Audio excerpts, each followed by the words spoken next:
Raymond. I had a wonderful evening. Ako rin, Nelly. Not so fast. Good night, Raymond. Nelly, aren't you going to invite me for coffee? Good night, Raymond. Good night.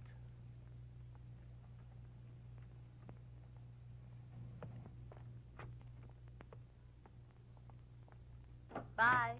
Bye. Ay, naku, sa wakas dumating din. Ang anak mo, kanina pa tawag ng tawag. Ginulili na ako, ginuto na tuloy ako sa kakasagot. Gusto mo snack? Thank you. Hello, Sandy. Bakit ngayon lang kayo dumating, ma? Ang tagal naman ninyo. I came from a business meeting. Business meeting ba yung date ninyo ni Mr. Costello? Ikaw, bakit hanggang ngayon gising ka pa? Yan ang hindi ko gusto, Sandy eh. Pag nariyan ka sa bahay ng daddy mo, nakakalimutan mo na ang disiplina mo. Pinababayaan ka niya. He's spoiling you. Busy ho ang daddy, ma, eh. Kaya busy siya o hindi. That's not the point. Mommy, don't you really care?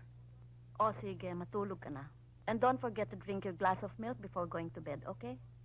At bukas, don't forget to take your vitamins after breakfast, Mommy talaga, oh. Akala ko ba pag nandito ako kina daddy, hindi kayo makikialam? Kahit saan ka naroroon, Sandy, anak pa rin kita. So I care about you. Hindi ko nakakalimutan yon, ma. Kaya lang, syempre, he's my father, eh. Okay, okay. Sige na. Good night. Okay, ma, good night. Take care. I love you, ma. Bye-bye.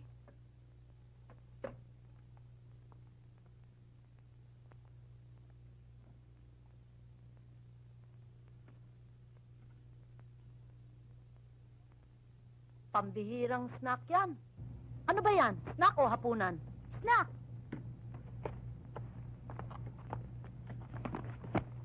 Irene, ikaw na muna ang tumao sa tindahan bukas. May lakad kami ni Raymond eh. Paano naman yata ang date ninyo ngayon? Malisyosa naman to. Hindi. Sasamahan niya ako mamili ng antik sa Quezon. Bukas. Bakit ba hindi pa kayo pakasal? Ito naman kung magsalita, ganun-ganun lamang ba yun? Alalahanin mo, legally separated lamang kami ni Nelson. Hindi ako po pwede mag-asawa at hindi rin siya pwede mag-asawa. Wala naman divorce dito sa Pilipinas, ha? Diyos ko naman. Oh, bakit?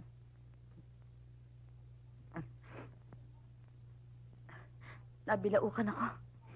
Katakawang kasi eh. Ay, naku, Ate Nelly. All you have to do, kayong dalawa ni Kuya Nelson, is to kiss and make up. Alam ko naman yata, na up to now, may pagtingin pa kayo sa isa't isa. Ay, nako, Irene. Imposible na yata kami magkabalikan pa ni Nelson. Maawa naman kay Sandy. Nagkakaroon tuloy ng identity crisis yung bata. Sabi nga niya sa akin eh, para daw siyang bola ng basketball. Pinagpapasapasahan. Pasa dito, pasa dun.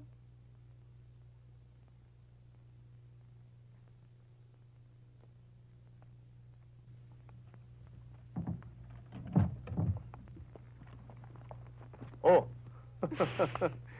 Oh no, sweetheart. Hindi mo ba ako halikan man lang? Ayan. Oh. Anong oras na? Oh, medyo gabi na nga eh. Naku, daddy, na ba naman yan? Gabing-gabi na eh. Kanina pa ako hintay ng hintay sa inyo. Saan ba kayo nanggaling? Alam mo naman yung camera club namin eh. Sa Batangas pa, mag-on-the-spot competition lang. Ang mami rin, ngayon ko lang nakausap. Ano ba naman yan? Oh. 9 buwan nyo nga akong hinihintay na dumating sa buhay ninyo. Pagkatapos ako naman, araw-araw na lang, hinihintay ko kayo ng habang buhay. Baka naman di ako tumagal niyan, daddy eh. Mauna pa pumunta yung buho ko kaysa sa inyo. Naku, ang baby ko. Nag-drama na naman. Oops. Teka. Meron akong pasalubong sa'yo. Your favorite. Ha? Ayan. Bribery will get you nowhere, Dad. But thanks anyway. Ay, Dad, alam mo pala, Oh. ang mami, di ba kausap ko lang kanina? Alam mong sabi niya, miss na miss ka na raw niya. Ay! Ops, ops, ops. Don't say bad words. Ba't naman ako maalala ng mami mo? Eh, sabi ho niya eh, araw-araw daw ho niya kayo naalala. Hindi imbento yan, ha? Totoo yan, ha? Kwentong totohanan yan, ha? Apa. Hmm? Apa. Mahal na mahal ko itong baby ko na ito, eh. Teka, medyo gutom na ako. Meron ka bang prepare na pagkain man lang dyan? Hindi Halika yan, tayo. doon sa kitchen. Halika, ipaghanda mo ko.